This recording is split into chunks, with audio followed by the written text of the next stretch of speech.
last night. The cloud is I'll just gonna get get all to it. bogged down. It's gonna get all bogged down. Okay. Okay. So last we left our characters, we were just kind of setting up and telling you who they were. Remember, there's Pandus. The Pandus, yes, the Pandavas. Pandu is their dad. And there's Arjuna is one of the Pandavas, and he is a warrior. And we left them kind of starting out on the battlefield.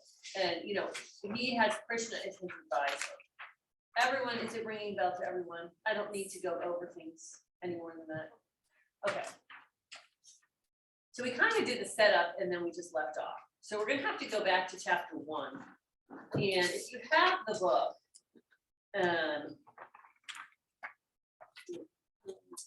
page 4.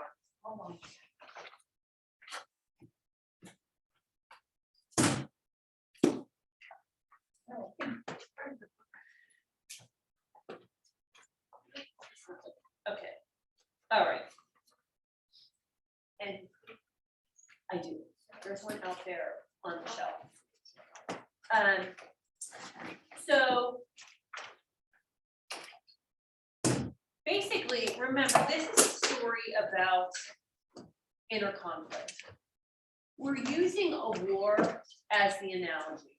So it's, yes, it is based on a war, but for the purposes of this, I think it's not really best to focus on, whether it's violent or not. I mean, we could get into a rabbit hole of that. It's kind of weird that the ancient text is based on a war, but it is.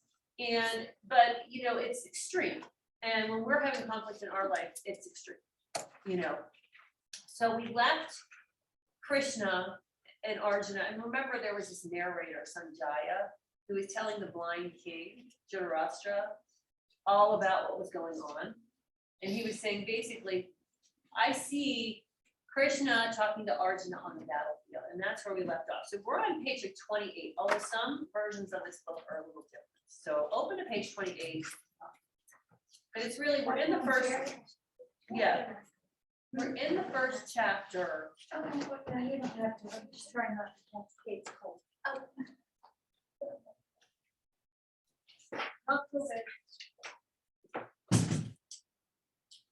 Okay.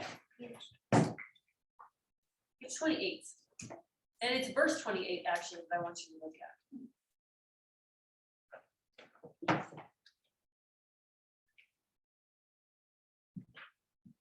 Okay.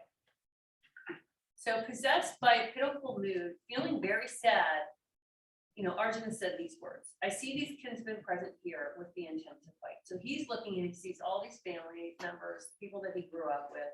And he's kind of thinking, wait, is this the right thing to do? Okay. So will someone start reading that first with a commentary? We can take like one paragraph and go around and then talk about it.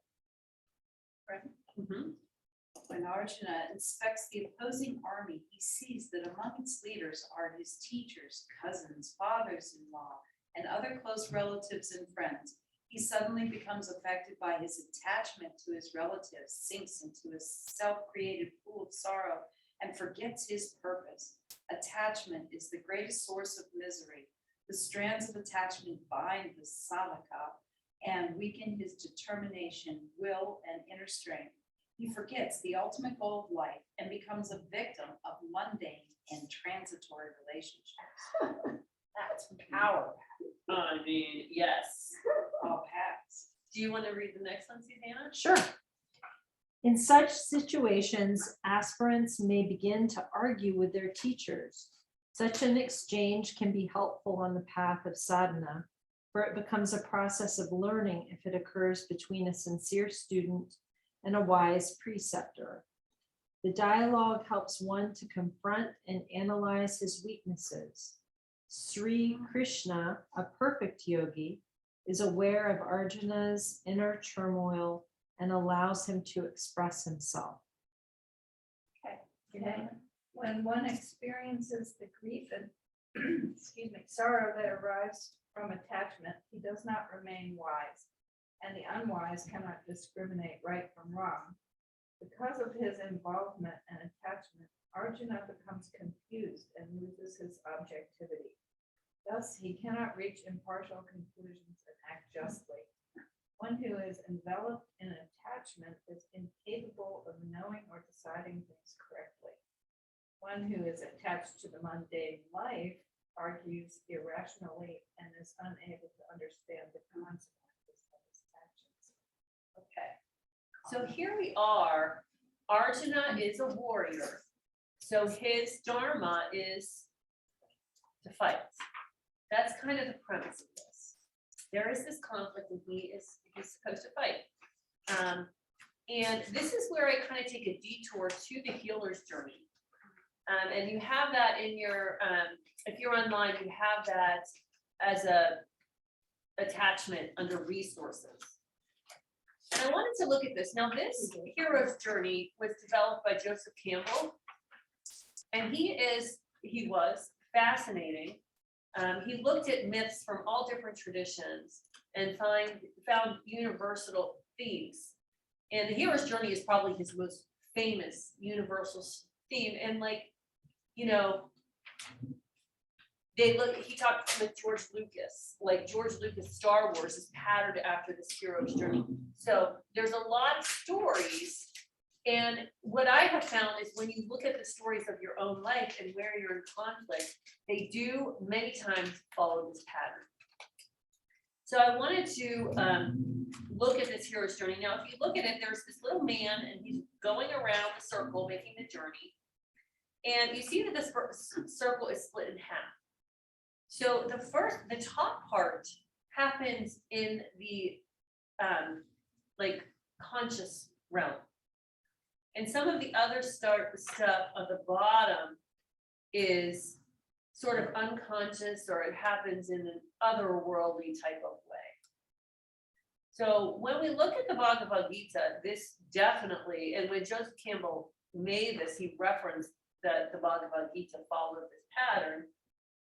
And so I thought it would be interesting to look at it because it helps to shed light on the way we do things. A lot of times, hi Nikki, we're doing Bhagavad Gita and looking at the hero's journey. So a lot of times when we're going through our problems, we become so focused on them that we don't see that they follow a pattern. And so sometimes by shedding light on the pattern, you can move through things, or at least know what you're doing, at least for the conscious part. So we see this man walking in the ordinary world, and the first thing that happens is the call to adventure. And what Joseph Campbell says is that, either we decide to go on an adventure, it's something that we decide to do, like taking a program, for example, taking a 300-hour program would be an adventure. But sometimes life gives us the adventure, and we don't really get to, it just appears. Like maybe we're having trouble in our marriage, or maybe we're, whatever it is, there's something, a conflict that arises. It's a call that you're going to be working on this conflict for a little while. And my favorites, because you see it over and over again, and this is where Arjuna is right now, is number 3, refusal of the call. So Arjuna is basically stamping his feet right now and saying, I don't want to do this. And, in every situation, it feels really real when you're trying to get out of your problem. Like a lot of times when we feel like we're called to do things, like I remember my second divorce, like I knew, oh my gosh, this is not going to work out. But I tried to rationalize, I tried to make it work every way I could. That was like my refusal. Yes. I don't want to do this. It was hard, and so a lot of times when we're called to adventure, the first thing we say is no. And that's what Arjuna is doing here. He's seeing these, and he has these really great rationalizations that he's making through this little monologue that he's going through right now. But what we're going to see is this is his to do. It's his dharma. And we're gonna get into karma yoga here this weekend with the second chapter. But he is right now at the refusal of the call. And then the next step is meeting the mentor. And Krishna obviously is going to be his mentor, but you can think about what we're going to do is do some journaling and think about how this might be playing out in our own lives. And, maybe you're not in any big problems right now, but you can think about it and we can journal a little bit. And then after meeting the mentor or your allies, and they can just be friends sometimes, or someone who's a positive influence on your life or helps you give you another perspective. And like I said, you don't always listen to them. That doesn't, meeting a mentor doesn't mean you're going to accept what they say. But, and then once you have all that, you're ready to cross the threshold. And this is where we get into sort of a more magical realm. It's not an ordinary war. We have all these trials and tribulations. We're going to see Krishna. He actually sees, or Arjuna, Krishna reveals himself in a physical form to him that's very fantastical and everything like that. So there's this journey where there's trials, tribulations, tests, and hopefully an aha moment at some point through all of this. And then there's some integration back. But since we're at the very first, we right now, there's a war. Arjuna is refusing the call. And Krishna, he is now met Krishna. So I just want to think about,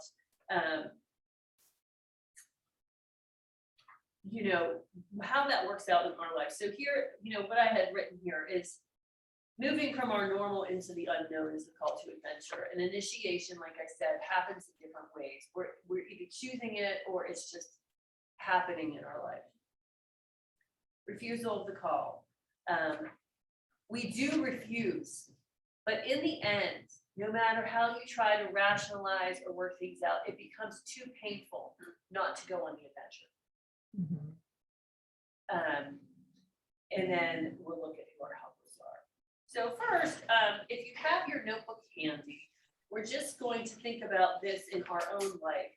So the first question is there anything that you're working on right now? Is there any call to adventure that you're currently in? And by adventure, you mean problem. Yeah, or just it's usually, we don't grow a lot of times unless there's something, I wish we could, but usually we're uncomfortable, we're challenged, and that helps us rise and learn something new. So think about if you're currently in, and it can be anything. It can be dealing with a family member. It can be something at work, something on your own personal journey that you're working on.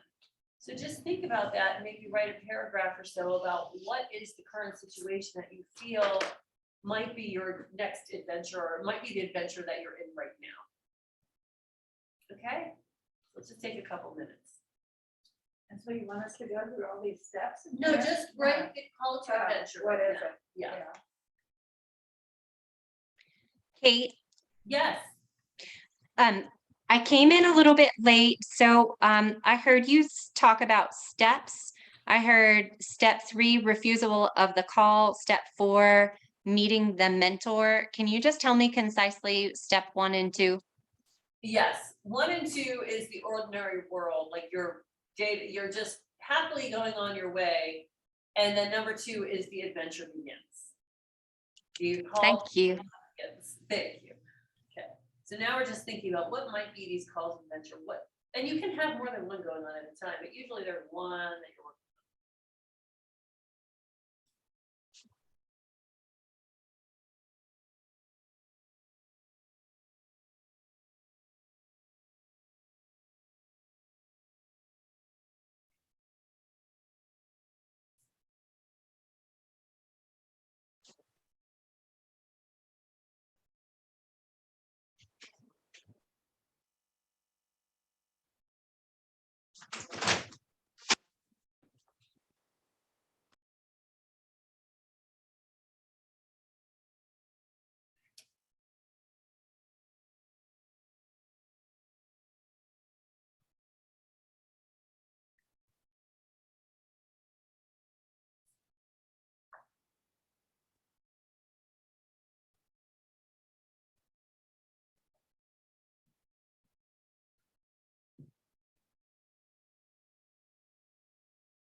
Okay, everyone feel like they have something?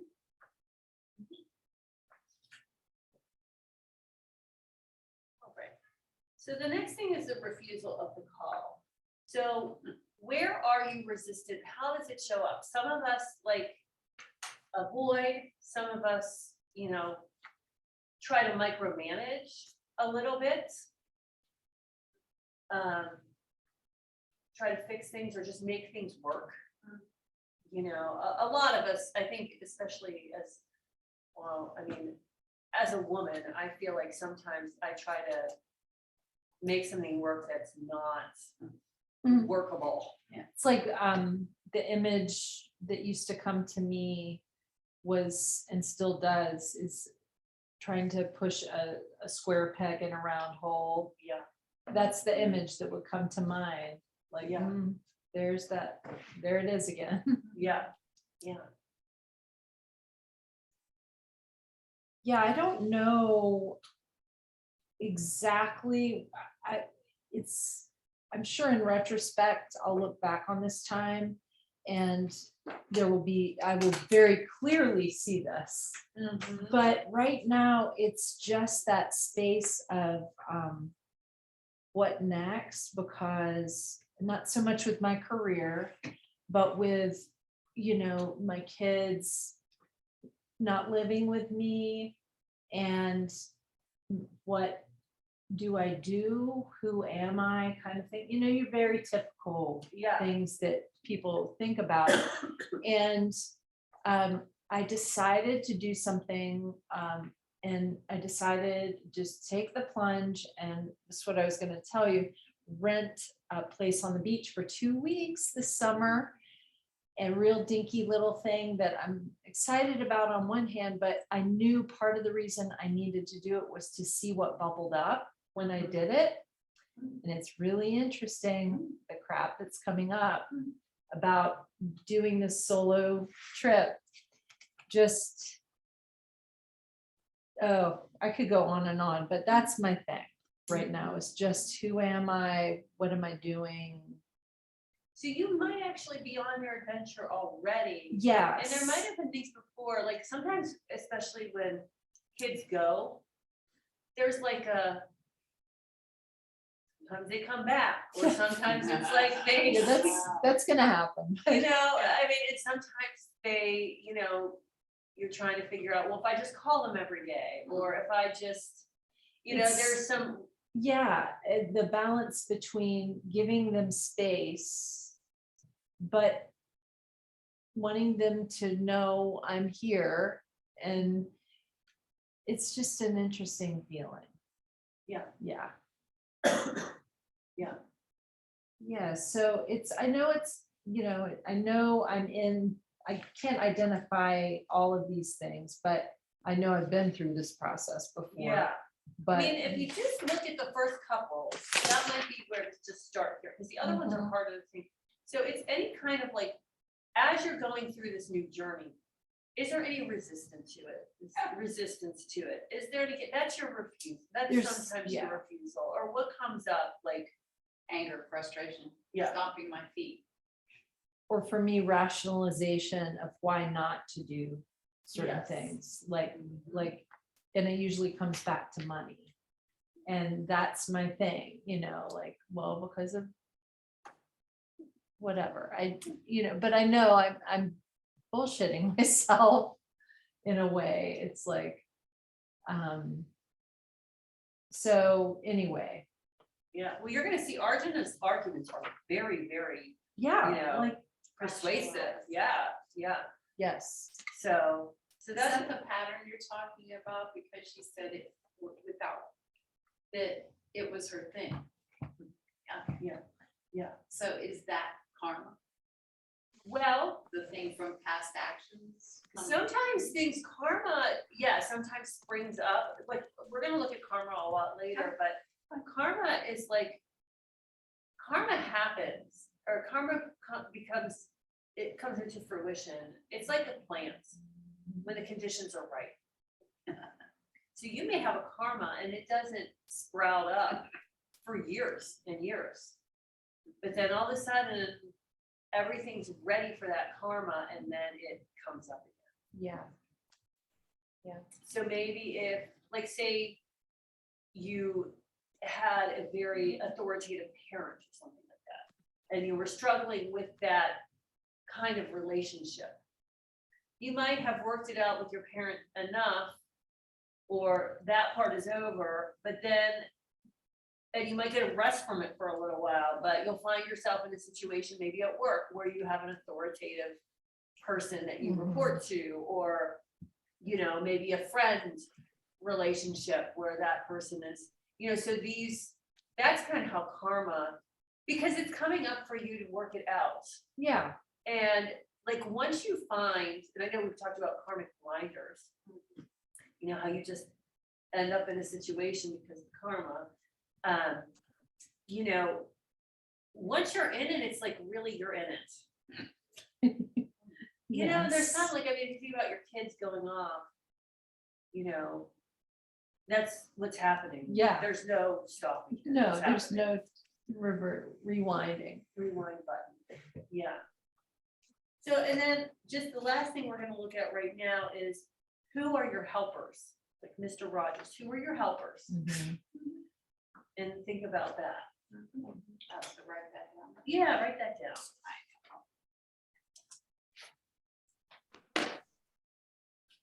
Kate, Yes. is there direction in this teaching about identifying helpers, or it's just it's an idea and then you personalize it? It's an idea and then you personalize it. And a lot of times, you know, the saying, when the student is ready, the teacher appears. And it doesn't always have to be, a lot of times it is a spiritual teacher or it's someone in that capacity, but a lot of times, you know, it's a friend, or it's, you know, someone who, you know, maybe you're in a situation where, so maybe you're in an abusive situation. And maybe you're just have someone that's nice to you and shows you that you have people that can be nice to you. You know what I mean? That's an option for having, that could be something that helps to change your perspective a little bit, like, oh, I don't have to be someone who's mean.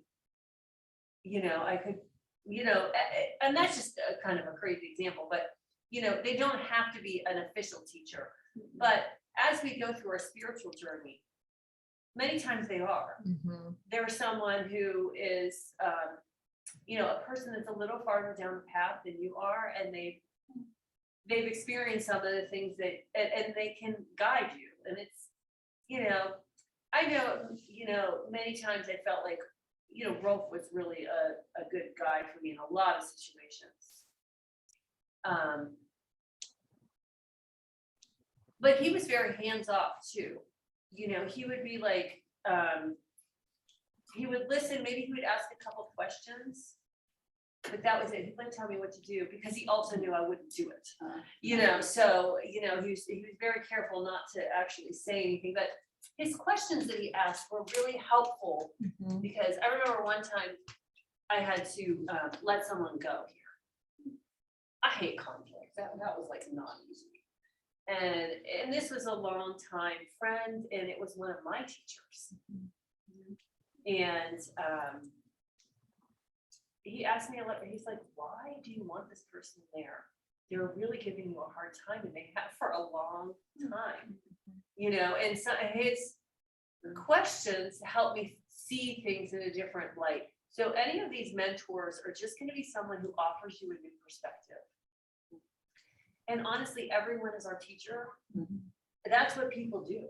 If you're open to it, they're able to, and you just have, some of it's just being open to it, you know, not being defensive. Yeah. So this is right now in chapter 1 where we see Arjuna. And that's what we're going to look at a little bit more. So we're going to go back to the book and look at a little bit more of his rationalizations for his refusal. Okay. So let's go back. We're still on page 28. Well, we'll go to 29. I will read this and then we'll go around. Some of this I don't like. I'm just going to warn you. Because, I mean, Swami Rama grew up in a culture that is different than ours right now, and so some of the things he says, I'm like, ew. So I'm just warning you. So anyways, 29, my limbs are frozen, my mouth is drying up, my body trembles, and my hairs stand on end. What does this sound like? Sounds like a stress response for me. To me. Yeah, so it sounds like a total stress response. Yeah, exactly. Gandiva, the great bow, is slipping from my hand and my skin is burning.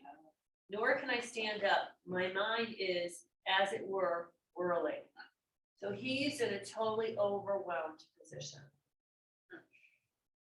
So Erin, do you want to read the first Yes. paragraph? Even the finest of men can sink into the depths of sorrow. There are many examples of great seekers on the path of light who experienced moments of grief and sorrow during which they lost touch with the higher reality and became overwhelmed by the strong power of mundane attachment. For instance, the sage Vahashtya, is that close? Vashishtha, thank you, became despondent when he lost his son, even though birth and death had already revealed their secrets to him. The nervous system cannot handle such a flood of negative energy. Thus the body starts trembling, shaking, and jerking, and one loses all control of the body. It is sorrow, anger, and fear that create such symptoms. Okay, let's just stop there. I think that's interesting with Vashishtha because a lot of the times we know, like he said, he knew the cycles of death and birth, but he lost his son. There's something about direct experience and what happens in our lives, even if we can we know intellectually, this is the way things go. And death is one of those things. I mean, we all know that we're going to die and the people around us are going to die, but when it happens, it doesn't feel like that, So, we could sit here and say, come on, Arjuna, you're a warrior, go fight this war. But if it were us standing there and getting ready to fight, oh my gosh. Sometimes I'm overwhelmed just going to the grocery store. I'm not even fighting a war. So, Nikki, can you read the next paragraph? Yes. Thank you. Sorrow, infatuation, and other emotions weaken the body and sap the physical strength of even a healthy man. A black bee has tremendous power, enabling it to bore a hole through wood. But when the bee becomes infatuated with the fragrance of the lotus blossom, it is unable to escape from the closing lotus petals that hold it captive after the sun sets. The history of mankind is a testimony to the fact that infatuation for alcohol, an imbalanced attitude towards sexuality, and other addictions weaken human strength.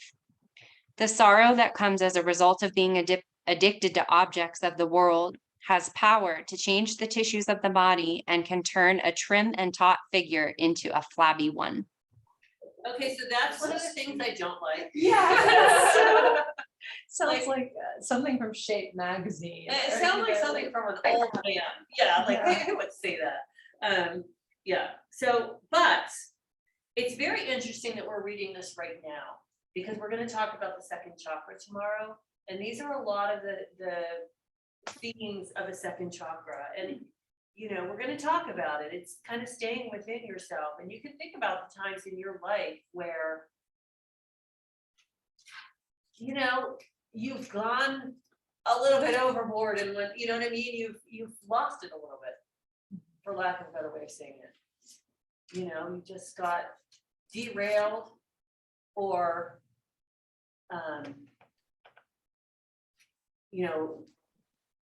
went into a path that wasn't so helpful. Picked a really great adventure. Yeah, and what you might be having you're doing everything right. You're healthy and you're doing your yoga and you're doing your meditation and everything like that, and just something happens and then you get derailed. Yeah. So, and the point is, that is what's happening here. It happens to everybody. And that's kind of what this book is about. And that's why it's a favorite of so many people, I think. Like, this was Gandhi's.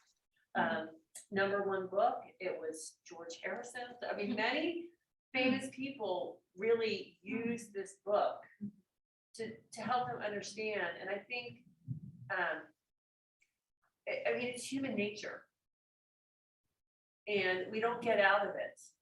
And I think sometimes, you know, even when, I remember I had one student, and she was so great. And, oh, she was great. You guys might have known her, Yvonne Zanos. Do you You remember? told me about her. Yeah, she was an anchor woman. So she was kind of famous in Pittsburgh and stuff like that. She was just like this huge personality. And she became a yoga teacher here and she taught here. And then she was diagnosed with stage 4 cancer, cervical cancer. And she was so angry because she had done what she thought everything right. Yeah. Like she had eaten all the right foods, she was doing Ayurveda, she was doing Abhyanga all the time. And she was so angry, she's so mad at me and yoga, but everything about it, you know what I mean? Because, you know, and I felt so bad and I saw her really get derailed by that, but that's how life happens sometimes. And, you know, she ended up passing away, but, you know, even when you think you're doing everything right, you know, a lot of times we do everything right in an attempt to control everything around us too. And it doesn't work, you know?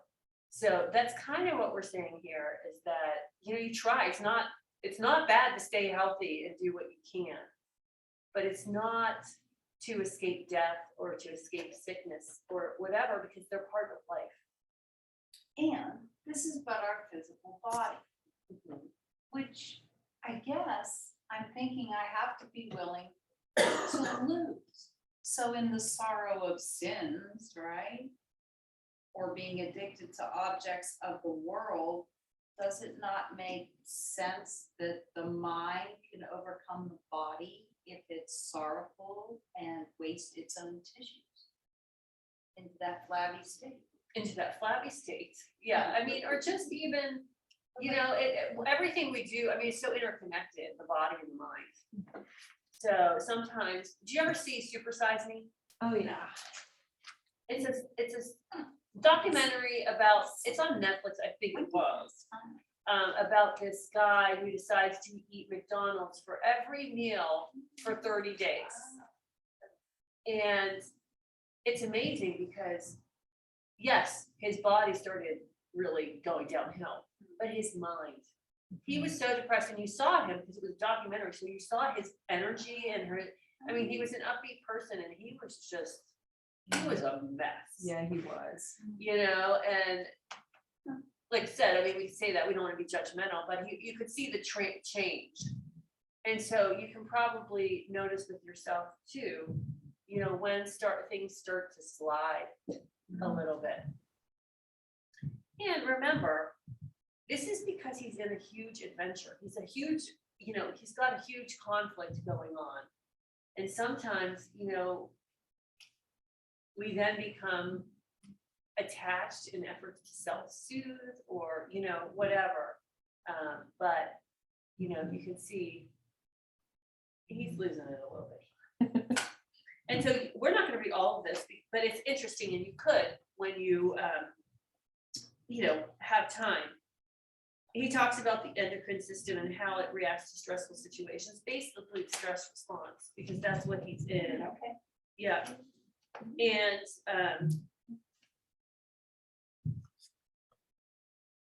yeah, it's interesting, and read it with a grain of salt because, you know, Swami Rama was at a different time than we are now. So,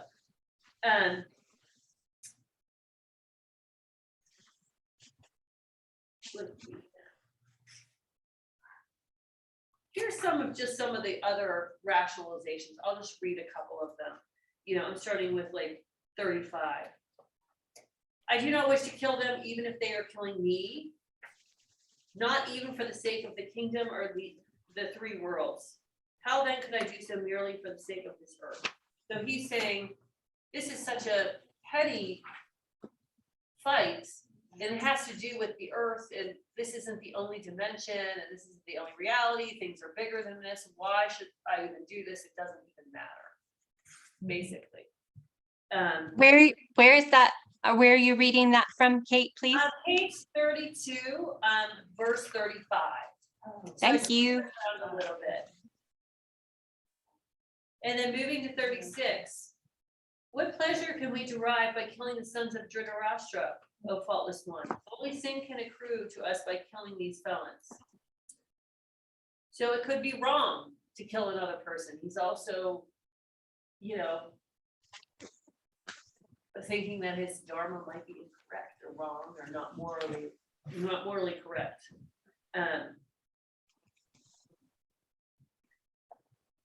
So let's kind of move forward, because that's kind of the rest of going to page 36. Now he's talking about all the things that are going to happen in society if this war goes on. So verse 40, upon the disappearance of family tradition and the rules of conduct, vice and unrighteousness subdue the entire family. When subdued by vice, O Krishna, the women of the family become corrupted. When the women are corrupted, O ruler of your clan, there occurs confusion of the social structure. Such confusion leads only to hell for the whole family, including those who have destroyed the family. Even the ancestors fall into hell, since the rites and observances for preventing them from doing so are no longer performed. Because of these faults of the destroyers of families, which cause the confusion of the social structure, the perennial national traditions as well as the family traditions are uprooted. When the family traditions of human beings are thus uprooted, O Krishna, these human beings have to dwell in hell indefinitely, so we have heard in the tradition. Oh, alas, we are embarking on committing a great sin as we are preparing to kill our own kinsmen out of greed for kingdom and comfort. So what do you think about that? Cozy. I mean, I It's know. always about us. I mean, Okay, so. if you look at the commentary, he's saying woman is the builder of society. Because she's the nurturer. I mean, this is where it gets a little bit crazy, because like, what they usually say when you talk to someone who's explaining this, which I think we should probably come up with a different way of thinking, is that if all the men are killed, the women won't have husbands, they'll be widowed. And then that will create chaos. I mean, it could make it better, I don't know. So anyways, I mean, this is just, and remember, Arjuna is kind of blubbering on here. This is not necessarily true. These are just his arguments as to why he doesn't want to fight this war. Maybe it does kind of mean that, you know, with the disappearance of, like, first of all, this is his own family that he's facing. So just thinking about how that would affect his family, no fathers or brothers, and then how that affects families. And we talk about this in wartime in general a lot, Yes. even in present day, how it affects the family social structure. Yes. Because the men aren't there, Yes. and, you know, children need their fathers and women need their husband. You know, it's not that like a man has to be there to fulfill this manly role. It's that these are the people who are going to battle. And what if they're not there, then Yeah, and if they're you think missed. about the hero's journey, Yeah. the ordinary world, that's what they're used to. right. So you're saying we're going into something that's the adventure. We're going to move into something that's different than that. And if you think about the times right now, a lot of, you know, there's a lot of movement to change things right now. There is. And there's also a lot of, oh my gosh, that's going to be a problem because we're used to things this way. So there's a lot of pushback on that because people are afraid because we know what we're doing now. And sometimes that unknown of what we're moving to is scary for people. There's a bit, I feel like watching things, one of the things that is like undercurrent just to digress, I'm sorry, a little bit, but the journey that I'm watching in our society, right? Like, we have a president who just ended the longest war and he's getting a lot of backlash for like ending wars. And I'm like, yeah, do it, end it, woo, done, you know, and that's incredible. That's a big change. But it's been, like, just think about that war, and not that, you know, we're not being political here, but it's huge. That war has been going on forever. Yes, 20 years. And now, you know, and why did it go on for that long? Probably because people were afraid to end it, because we were doing that. And what's gonna happen if we don't do that? And that's kind of like what goes on when we get these adventures. It's like, You we're have to let go. comfortable, even if it's not so good, because usually, because these adventures are an opportunity to grow, it is uncomfortable and not so good what we're doing now. But it's like the devil that you know is better than the devil that you don't know. Like, people are in that situation and they know it, and they don't know the other situation. So they try to stay in the situation that they're in and not go into the unknown. It happens over and over. There's a song about that in the Disney movie that came out recently, Into the Unknown. Okay, yeah, into the You know what I'm talking about? Yes. People don't even open their eyes. They just want to remain with their It's karmic true. blinders. It's true. Because they don't know. And can I hold them responsible for not knowing what they don't know? Yeah, well, and I mean, I think everybody has different trigger points too. Yeah. Like, I always said, I am not afraid of change. I love change. I'm afraid of not changing because I hate things when things are the same. But when there's something in my life that is a little bit more precious, well, then it's a little different because I don't know what I'm going to.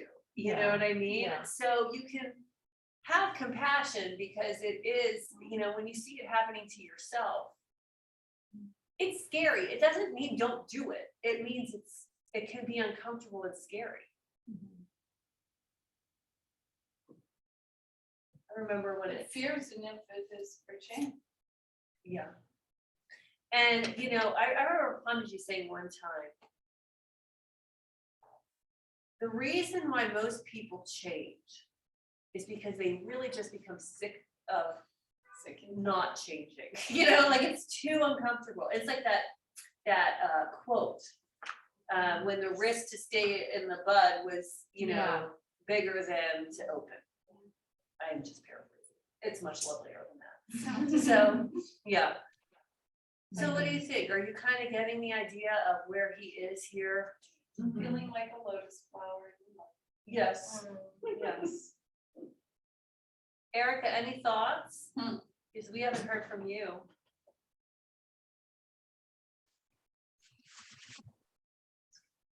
Sure, I'll have many thoughts at midnight tonight. They'll all, so, Yeah. It's interesting.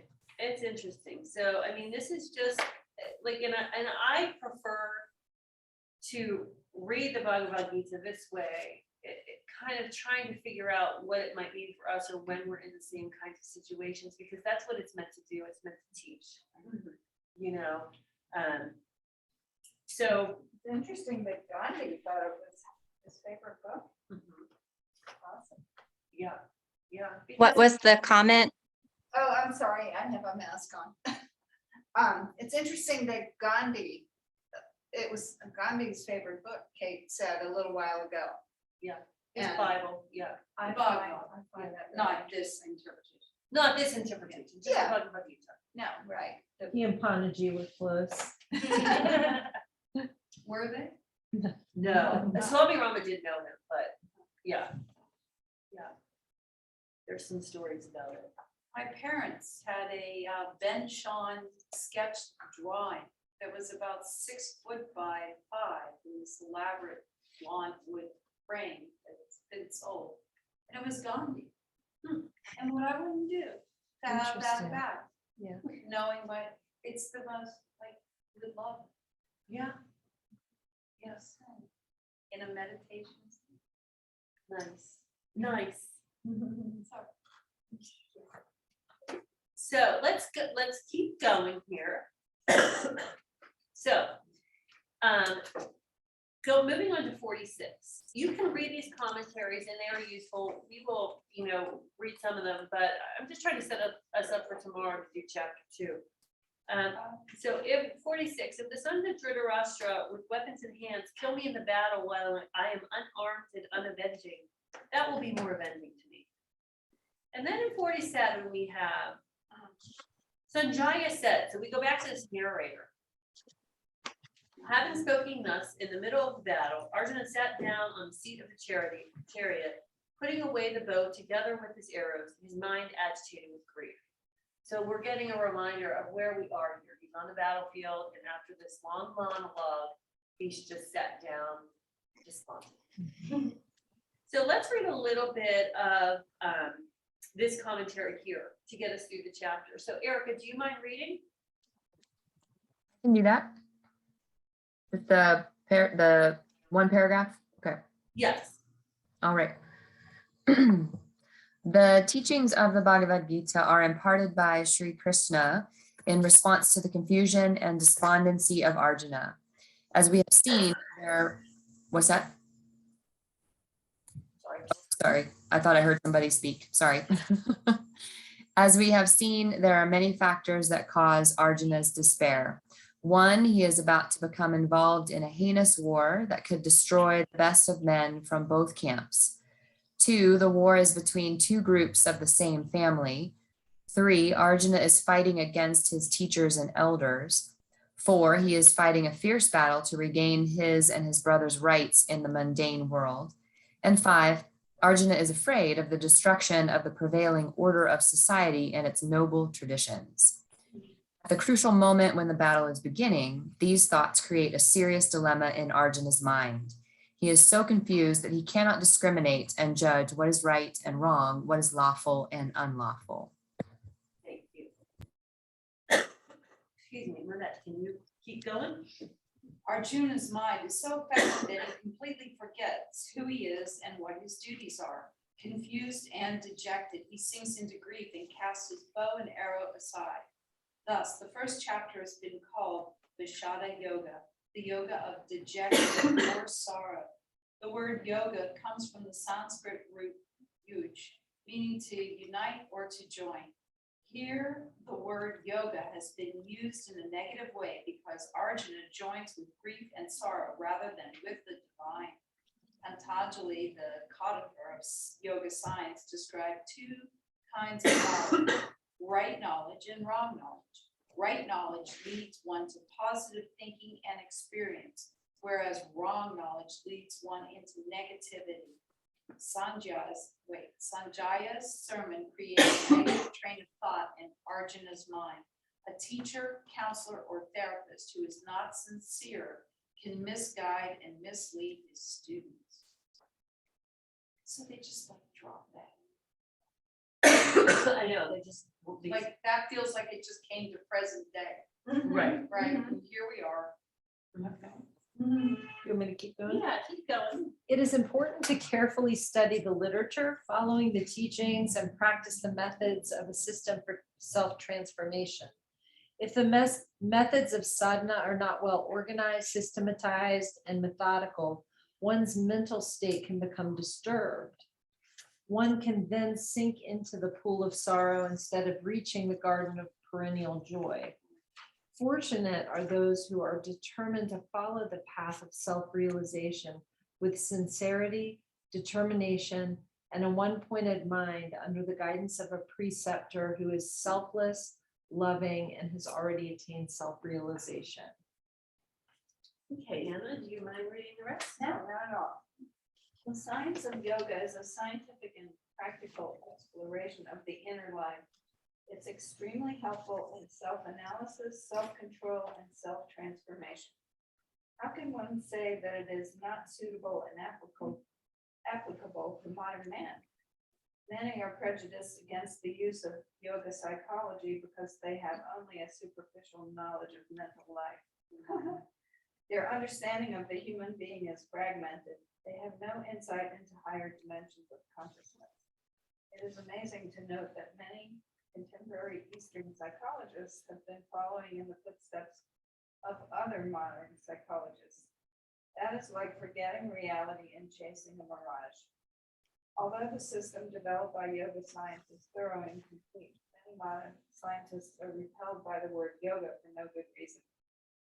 Mere analytical methods and the study of dreams do not help patients much. I guess that's dissing Freud, huh? Oh, I'm sorry, that wasn't the end of the sentence. Don't help much, for they are not taught how to prevent themselves from becoming victims of external stimuli and internal disorganization. If not properly and systematically guided, an aspirant's mental train is either derailed or runs in a direction contrary to its destination. Arjuna was fortunate to have Yogeshvara Krishna as guide and counselor to bring him out of that situation. Yeah.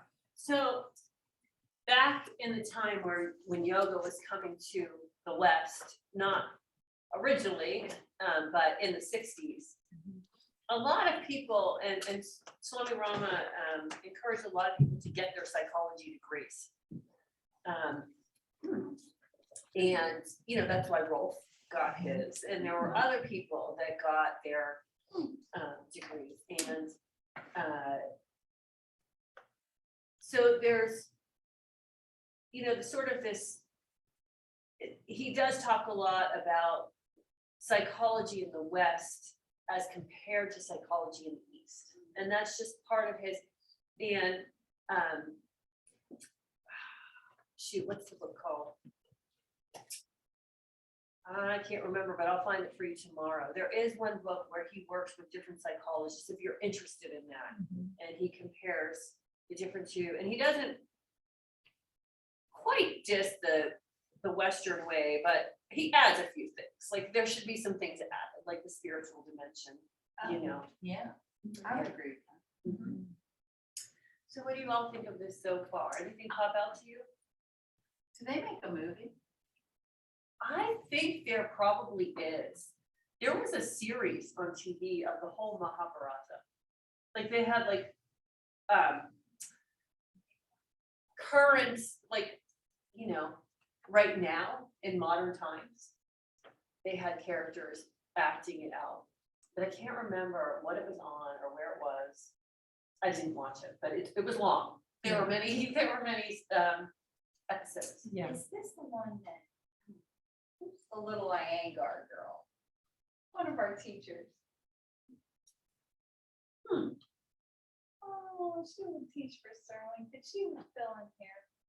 Tiny little thing, I just can't remember her name. Older. Oh, Already? Lori. Oh. Yes, Yeah. yes. Did she send an email with that movie on it? She might She have. might have. Maybe Okay. email her and I she'll will. know. Mhm. Yeah. So can you see kind of the relevance to your own path? And looking forward, some compassion towards your students. I say, just go through life. Yes, definitely. Yeah. So I think for me, it's probably just going to take some time and familiarizing myself with the story so that I can step back and see the themes and the symbology of it. Because previously you made the comments, I think, you know, what landed with me is first the reference to the nervous system cues, overwhelm, and then really focusing on the resistance to change. Because what I see so often is with these stories, like for me, too much of a literal approach to the details of the story, which I find really problematic because these stories were translated like originally to English, mostly by men, but also like white men. translated them at a particular time in history. And a lot of the cultural context is missing, and it's reinterpreted at a particular time in history. So a lot of the languaging is really fucking problematic for me personally, and just nothing I would teach to my particular students. And another example of this that I wanted to share with you to make it relevant to like what I'm personally trying to do here is to have enough of a basic understanding of what we're talking about so that I can back up and deliver that as teachable. In the Asana Pranayama Mudra Bandha book, the Bihar school, if you turn to the chapter on the intro to pranayama, he's talking about pranayama and the typical definition of that, and how it's always introduced as breath control because we're translating it as prana and yama. And he's like, that's wrong because it isn't prana and yama, it's prana and ayama. So it isn't control. And that's the kind of like subtlety that I'm looking to try to understand, because that's a big difference. What he says in particular, and I try to make this relevant, is the same kind of content that I'm looking for when we look at the Bhagavad Gita. I'm with you, Kate. You know, I don't really, Swami Rama's context is not really helpful for me at all. And his focus on psychology, Western psychology, that's like one of the most colonized institutions, Freud. So in the Bihar book about the ayama, he says, thus the word pranayama means extension or expansion of the dimension of prana. The techniques of pranayama provide the method whereby the life force can be activated and regulated in order to go beyond one's normal boundaries or limitations and attain a higher state of vibratory energy or awareness. So the control piece is actually limiting, and that's not actually what that means. And I found that so validating and completely accidental to like discover, because that's a huge like see, I'm getting hot. It's a huge like existential crisis for me in teaching yoga right now, is the people who are delivering these teachings are like highly colonized.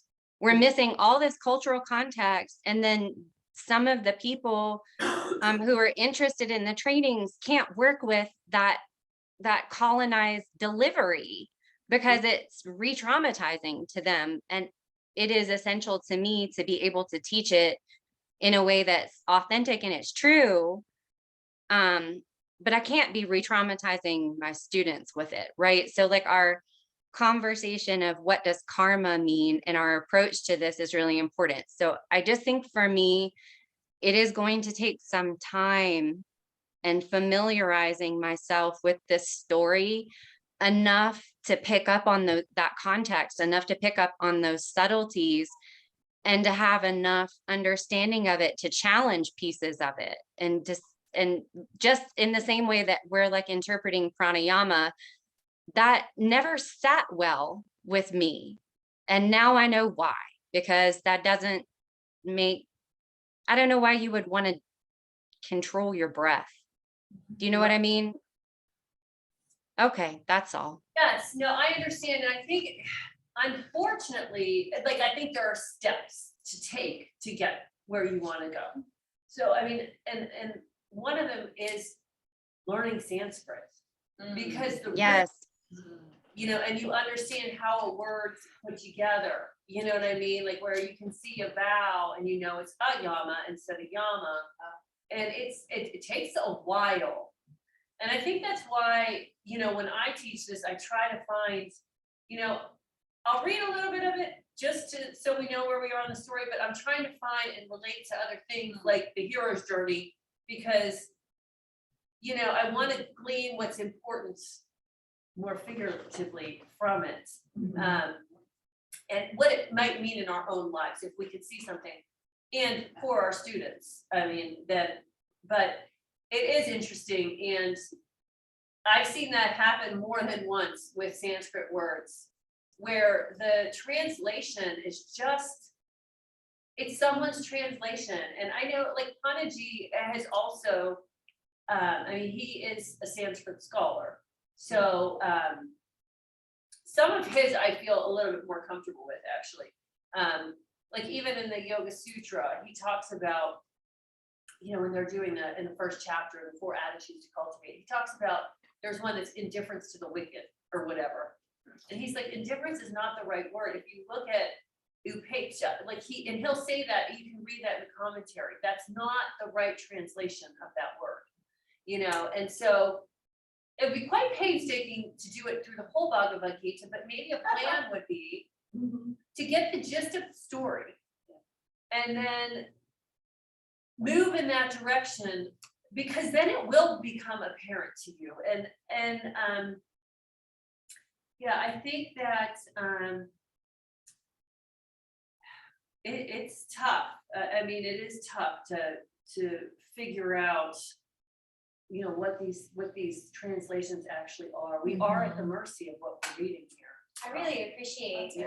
you adding that, Nikki. Thank you for saying that, because it was, I think about the Bible a little bit and translations that have turned I've been turned off to some of that religion, but at some point I was able to kind of glean some of the truth, like learning Sanskrit, it helps you glean some of the truth. Like just having your own, like for me, it was a journey through a lot of other religions, just kind of figuring out what the true story was. What was it that was the truth behind the message? Right. And that has helped me. Like I've been able to go back to church, not like all the time. I wouldn't say I'm a practicing Catholic by any means, but I can appreciate it, and I can find like to me, religion is a path to faith. And I love that yoga is like, you can have any religion, because any path you can associate with this. And so I would look at this text in a similar way that I look, because it's been translated, right? Just like the Bible. Yeah, and what we're gonna do going forward is, for each chapter, we're gonna list out some certain themes and look through and talk about what the themes are and where we find them in here, and more look at themes versus actual translation. That makes sense. And hopefully that will be better. That's how I have found to relate with it. Like what are, you know, and look at karma yoga and all of the other types and see what we might be, you know, dealing with there. But I think working with the themes, then it does keep it big, you know, bigger than, you know, some of this, it's silliness, you know, some of this stuff. It's so outdated. So yeah, I appreciate your commentary. And we probably should wrap it up for tonight, but we're gonna go to chapter 2. We'll start that way. We'll list some things out. We'll find references in the text just so you can see where they are, so you can see that they're there. And then we'll discuss and try to make it, you know, mean something to ourselves and to our teaching.